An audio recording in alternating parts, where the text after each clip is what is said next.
الخميسية إمارة نجدية نشأت في جنوب العراق، وهي شاهد لامتداد رحلات العقيلات خارج الجزيرة العربية.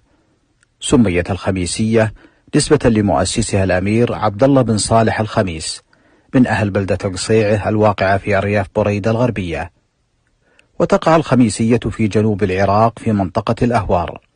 تم تأسيسها في العام 1302، وسكن الخميسية العديد من الأسر النجدية كأسرة بلخيل والتويجري والبسام والعميريني والعرفج.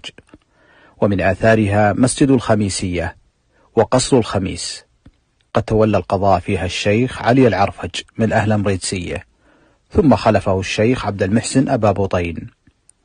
كانت تضم مدرسة دينية يدرس فيها مبادئ العلوم الدينية على مذهب الإمام أحمد بن حنبل رحمه الله.